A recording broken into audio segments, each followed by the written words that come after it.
My name is Sam Pugh, creator of Dogstar Shippers, a 1 to 2 player game that plays in about an hour. This is a short instructional video to help you and a friend learn how to experience the struggles of being a independent ship owner in the Sirius system. Let's begin.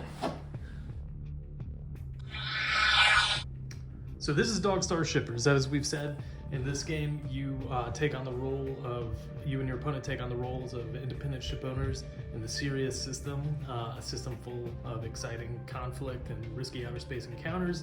In this system, it's dominated by 4 factions, and you have to manage your reputation between the 4 factions. At the same time, you're earning credits, you're upgrading to new and better ships, you're taking on exciting missions, you're discovering new bases, and all throughout that you are earning valor points and your opponent's earning valor points, and you're trying to undercut each other to become the independent ship owner with the most valor. To win, you need to be the first player to get 8 valor points, or if we run out of bases to discover, the winner is the player that has the most valor points. So that's what you're trying to do, and what's exciting about the game is that there's a press your luck component. You make choices that determine how many encounters you're going to face, and you take on the risks and rewards of those encounters as you play. And anything can happen in the Sirius system. It's a lot of fun. Now, I've already set this up for the 2-person play. We do have a solo version of the game. That's this is one of the cards that includes details about the solo version, but I'm gonna set it aside for now because we're gonna focus on 2-player. You shuffle each one of these 3 decks to set it up. Then you set out your 3 origin bases, and you and your opponent draw encounter cards to see who's gonna go first. My opponent's gonna draw first. Okay, she drew an encounter card that has in this corner here a number 1, and so that's gonna determine which base she starts off on. And number 1, you start off on the mining asteroid, rough and ready, and you start off with every player starts off with 5,000 credits, but on the mining asteroid, if that's where you begin your game, you start off with an extra 1,000 credits, so a total of 6,000. Her reputation is going to be neutral, and the ship she has is going to have full hull. Her ship is a starter ship just like mine. The only difference is the name. And now I'm going to draw. Okay, I drew a 4. That means I'll be starting off here on Acre. And according to the origin, which each of these origin bases has an origin on the back, my journey will begin with an extra load of cargo that I can use. If I can get off of Acre, I can sell this cargo for 2,000 credits. Ordinarily, you have to buy cargo. Like we've shown, I start off with 1,000 credit or 5,000 credits, and my reputation is neutral. So that's the setup, and we'll move on to the next phase. Play in Dogstar Shippers is split into 3 phases. The first is the pre-launch phase, the next is the encounters phase, and then we have a business phase. The pre-launch phase will begin for me. I'll go first since I had a 4. And because it shows 4 here in the discard pile, that's my encounters discard check, I'll draw 4 cards. If it shows 1 through 5, you draw that number of cards. If you draw 6, you get to choose 1 through 6 how many cards you want to draw. And this is the part of the press your luck element. Now I decide if I want to journey to a base. The bases I have available, this one, I'll just show you some details about this base. This base, it takes 3 additional cards, encounter cards, for me to journey there. It has a mission computer, which is a little bit better than the mission computer on my base. This mission computer is, you spend 1,000 credits to draw 1 mission. The mission computer here, you spend 1,000 to draw 2 and discard 1. This base also has a ship dealer, which I can't spend credits on now, but that later on in the game, that would be something I'd like to do. I'm going to indicate with this token that I do decide to make a journey to that base. So I'm drawing these 3 cards here. And if I had a mission and I wanted to take it out of my stored missions and reveal it, I would reveal it now, and I would go through these steps here to go there. And it also may have indicate that you need to travel to a base to go there. I've already chosen a base to go. It usually tells you to draw a few more encounters, and it also, if it's a mission that's specific to one of the 4 factions, it'll tell you to move your reputation toward one of those factions. But I'm not going to do that for now because I'm just starting off and I don't have any missions. About changing your reputation, you would just move your reputation token along this path to change it. And I would also, if I didn't already have cargo, I could also, and I didn't get cargo because of a mission I was on, I would choose to buy cargo. Cargo on most of the bases is 1,000 credits, so I would deduct 1,000 and add the cargo to my ship. Some ships have more than 1 cargo hull. These are the ships that you could get later in the game after visiting a ship dealer. Another thing to note is to show you when cargo space is available. So if I had a damage to my ship so that I was on this last hull and I hadn't decided to repair it, I wouldn't be able to purchase cargo and add it there. That wouldn't be an available space. Also, if I'm in the middle of my encounters and I have cargo but I take damage to my hull down here, if that were to happen, I would lose the cargo. Okay, last step in pre-launch is to set your systems. Each ship has 2 systems, weapons and engines. I'm able to set 4 systems on the Billy. Other ships allow you to set more. And so I'll go ahead and set this to 3 engine and 1 weapon. I'm going to quickly go through these. This is a capital ship encounter. I don't have the firepower needed to fight it. I also don't have to flee it because my reputation is neutral, and he's not going to attack a neutral. If I was able to fight, I would get the Valor point associated with this card, so I'll discard it. This is a neutral situation. It tells me that I'm in a tier 1 ship and I need to reduce my weapon by 1. This is another ship that I have to face. It is not going to be hostile to me because, again, I'm neutral and I don't, in this case, there's a special situation. If I had weapons, he would attack. Okay, this is a for hire encounter. These encounters I need to show to my opponent, and depending on how she feels, she can hire this cut hull. This would be kind of like a thief. And if she spends 2,000 credits, 1, 2, to hire the cut hull, then I have to draw one of these and quickly discard it.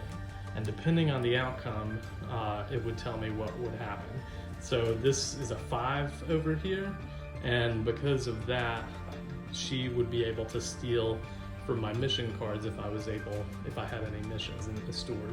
But I don't, so this doesn't work out well for her. If I had come over here and drawn 1 through 3, she would have been able to steal to force me to jettison the cargo, and she would have also gotten 2,000 credits for that. This is the Void. It's specific to tier 1 ships. The result is nothing happens. If I was a higher tiered ship, there may be more trouble. This is a peaceful encounter. This is a siege ship. I don't have to flee from this ship, but if I wanted to fight it, I would have to reduce my weapons by 2 and my engines by 1. I would get a reward, and it would affect my reputation. This has a special situation too. If I did fight it, I would get a base card. I would draw it and put it on my side. Usually with base cards, when you draw them, you have to adjust your reputation, and note this base gives you a valor point. These bases I am able to journey to for 4 encounters, and my opponent, however, from her perspective, she has to spend 5 encounters to journey to the base. Since I just discovered this base, I also, or if I were to fight it and just discovered this base, I would have the option to travel there immediately. So I would change my destination from this base. I would also discard these the last remaining encounter card, or the remaining encounter cards, and journey there. But that's not what happened this time. So last encounter card, it's a muscle. He's going to attack me. He's hostile to me because I have cargo. I'm neutral, but I do have cargo, and the muscle usually always goes after players that have cargo when they're neutral, not just based on their reputation. So I don't have the firepower to attack, so I have to flee. So I'm going to spend 1 engine to flee. And that was my last encounter, so I made it. And that begins the next phase. Next phase is the business phase. Now, these systems reset, and I always have to recalibrate my system during the pre-launch phase. But during the business phase, I first need to decide if I want to repair my ship. I have the option of spending 1,000 credits to repair a damaged ship. I don't have any damage right now, so I'm not going to repair my ship. I will sell this cargo, which gives me 2,000 credits. And I also have the option of accessing the mission computer. That's for 1,000 credits, and I draw 2 mission cards and decide which of these 2 I want to keep. They both, if I completed them successfully, will give me something interesting. This gives me an upgrade, which I get to keep throughout the rest of the game, that upgrades my ship to avoid, in this case, a star flare, the effects from a star flare. And this, if I completed it successfully, gives me a valor point. I'm going to decide to discard the upgrade and keep this card as a stored mission. And hopefully in my next phase, I'll be able to complete that mission. Another thing to consider is if during the encounters phase I had lost all of my hull, I would need to be rescued. And if that had happened, I would revert back to the base that I was just on. And I would have to spend, at this point, at least 1,000 credits to repair my ship to at least 1 hull. Luckily, I didn't have to do that. Also, it says here that a rescue is free for this tier 1 ship. If I had one of these other ships, I would have to spend an additional amount of money for the rescue, and then I would have to spend money to repair my ship. If I didn't have the money to repair my ship, even to just 1 hull, that would be the end of the game for me, and my opponent would win. Another thing during the business phase is the ship dealer. This base has a ship dealer, and I can spend 9,000 credits at this base to trade in my old ship for a new ship at a higher tier. Here are the 3 ships that are available at tier 2, and again, I have the option to do that.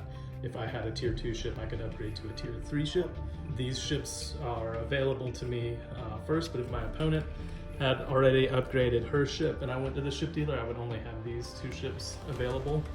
I don't have enough credits, obviously, to buy a new ship at this stage, but later on in my encounters, I will want to upgrade to a new ship. Each of the ships is a little bit different. They have a little bit different abilities, but one thing that's the same as a tier. 1 ship can store 2 missions, a tier 3 ship can store, a tier 2 ship can store 3, and a tier 3 ship can store 4. Also, the valor point value is different. A tier 1 ship offers you no valor point, tier 2 offers you 1, and tier 3 offers you 2. Each ship also has a different number of systems that you can set based on the ship type that you find. One last thing to note about missions that you may find are There's some missions in here that are unauthorized transmissions, and you need to keep these missions as stored missions and reveal them only at the end of the game. Now, these could be stolen from you during your encounter, and if you are letting on that to your opponent that you have a good mission, she may decide that she's definitely going to focus on trying to steal those missions from you. So you do want to keep that hidden. And that's it for the business phase. So the game is going to progress as you and your opponent find bases and take on discovery missions to find bases during encounters, complete missions, face exciting encounters, and keep those cards. Sometimes, like those capital ship cards, you would keep them, and they would add valor to help you win. And the game ends when we have, like I was saying earlier, a player who wins eight valor points. And when you reach 8 valor points shown on the board, you will say, I have 8, and you will show your opponent, count up your valor points and share it with your opponent. If you have a card that has a hidden valor point, at that point you would reveal that to your opponent. So that's how you win with 8 valor points. If you and your opponent have not gotten 8 valor points and you've reached the end of your draw stack for new bases, then you and your opponent count up the valor points that you've won, and whoever has the most wins. If there's a tie, you would then do kind of a sudden death, or whoever gets the next valor point would win. So, overview ways to get valor points: completing missions that show valor points, fighting encounters that show valor points, finding bases that show valor points like these 2 bases. Also, for every 10,000 credits you get a valor point. Now, if you have to go back down, you lose that valor point. Your ships that you purchase from the shipyard are going to have valor points attached to them. So those are all the ways you get valor points. That's how you win. That's how you become the top dog in the Sirius system. Now you've had the experience of being a independent ship owner in the Dogstar system. You and your opponent have duked it out to see who's going to be top dog. I want to point out a couple of things before we end. On the back of the instructions, which the instructions detail everything I've gone over here, we've got, but on the back we've got a quick reference summary summarizing what happens in each phase and what you can do during each phase. I also want to note that we have a solo version of the game that has multiple levels of difficulty. Your solo opponent is shown on the back of the reputation card, the purple and orange reputation cards, and their style of play is shown on this card, and you get to choose before you start your solo game how that goes. And I hope you enjoyed this video, and if you have any questions, please reach out. Thanks for your time, and hope you enjoy Dogstar Shippers. Thanks.